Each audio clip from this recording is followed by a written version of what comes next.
வணக்கம் மக்களே, welcome back to நேற்று இன்று நாளை. இன்னைக்கு நம்ம வீடியோல ஸ்வீட் சில்லி ஜாம் ரெசிபி தான் பார்க்க போறோம். என்னது மிளகா வச்சுட்டு ஸ்வீட்டா அப்படின்னு யோசிக்காதீங்க, ரொம்ப சூப்பர்பா இருக்கும். ஏஷியன் ஃபிளேவர்ஸ் பிடிச்சவங்களுக்கு இந்த ஸ்வீட் சில்லி ஜாம் ரொம்பவே பிடிக்கும். பண்றதுக்கு பாத்தீங்கன்னா ரொம்ப ரொம்ப ரொம்ப ஈஸி. கொஞ்சம் காரமா, கொஞ்சம் புளிப்பா, கொஞ்சம் ஸ்வீட்டா நம்ம பண்ண போறோம். இந்த ஸ்வீட் சில்லி ஜாம் நான் எப்படி பண்ணேங்கிறத பாக்கிறதுக்கு முன்னாடி நம்ம சேனலுக்கு நீங்க ஃபர்ஸ்ட் டைமா வரீங்கன்னா மறக்காம சப்ஸ்கிரைப் பண்ணுங்க. மிளகா பழ ஜாமை பார்த்தீங்கன்னா நீங்கள் பிரெட்டுக்கு ஸ்ப்ரெட்டாக யூஸ் பண்ணலாம், இல்லை நூடுல்ஸ்க்குலாம் தொட்டு சாப்பிடலாம். இன்ஃபேக்ட் சொல்ல போனோம்னா நான் அடை தோசைக்கே தொட்டு சாப்பிட்டேன், ரொம்பவே நல்லா இருந்தது. எலாபினோஸ்னு சொல்லுவோம் இல்லையா, அதில் ரெட் கலரில் இருக்கிறது தான் இன்றைக்கி நம்ம யூஸ் பண்ண போகிறோம். 9லேருந்து 10 மிளகா பழம் எடுத்துக்கலாம். நல்லா வாஷ் பண்ணிவிட்டு எண்ட்ஸை ட்ரிம் பண்ணிக்கோங்க. காம்பு பகுதி நீக்கினதுக்கு அப்புறமா ரெண்டாக பொழந்துட்டு விரைகளை மட்டும் நம்ம நீக்கிக்கலாம். மேக்ஸிமம் காரம் பார்த்தீங்கன்னா மிளகாவில் சீட்ஸில் தான் இருக்கும், அதனால தான் நம்ம சீட்ஸை ரிமூவ் பண்ணிடுறோம். இந்த மாதிரி கட் பண்ணும்போது உங்கள் கை கொஞ்சம் எரியும், ஸோ க்ளவுஸ் போட்டுக்கிட்டா ரொம்பவே சேஃப். ஒரு ஸ்பூனை வச்சு அப்படியே ஸ்கூப் அவுட் பண்ணாலே உங்களுக்கு சீட்ஸ் எல்லாம் வெளியே வந்துடும்.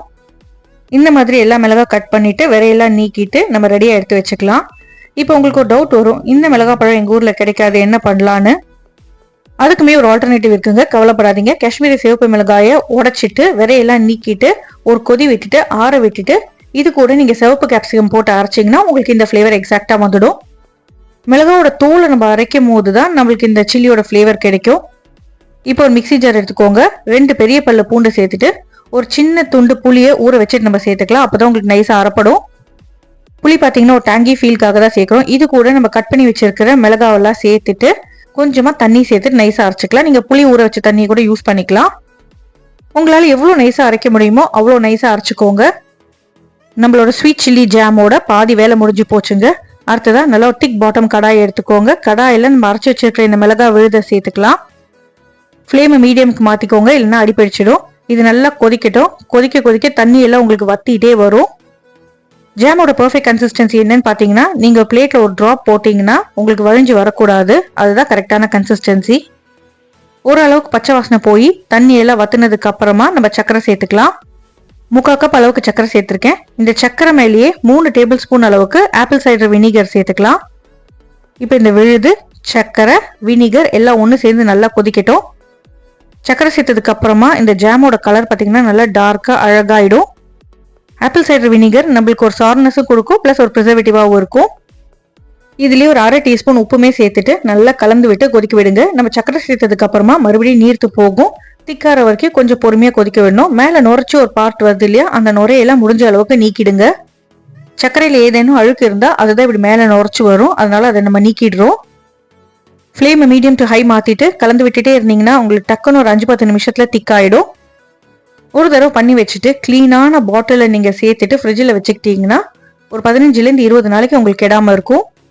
ஆனால் கிளாஸ் பாட்டிலை ஸ்டெரிலைஸ் பண்ணிவிட்டு காய வச்சுட்டு அதுக்கப்புறமா இதை அதில் வச்சுட்டு ஆற விட்டுட்டு ஃப்ரிட்ஜில் வைங்க.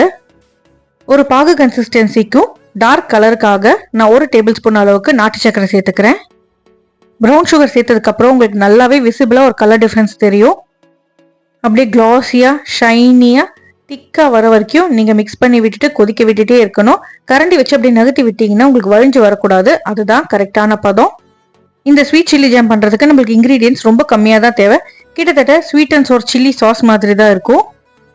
இதை பர்ஃபெக்டாக உங்களுக்கு சாஸ் டேஸ்ட் வரணும்னா இதில் நீங்கள் தக்காளி பியூரி சேர்த்திங்கன்னா உங்களுக்கு அந்த சாஸ் டேஸ்ட் வரும். பட் நம்ம இன்னைக்கு ஜாம் பண்ண போகிறோங்கிறதுனால டொமேட்டோ சேர்க்கலை. நல்லா திக்கானதுக்கு அப்புறமா நீங்கள் அடுப்பை ஆஃப் பண்ணிவிட்டு ஆற விட்டுருங்க. ஆறும் போதே உங்களுக்கு இன்னுமே கொஞ்சம் திக்காகும். அழகாக பார்த்தீங்கன்னா நீங்கள் போர் பண்ணால் உங்களுக்கு அந்த ஷேப் ஹோல்ட் ஆகும். அவ்வளோதாங்க, நம்மளோட ஸ்வீட் சில்லி ஜாம் ரெடி.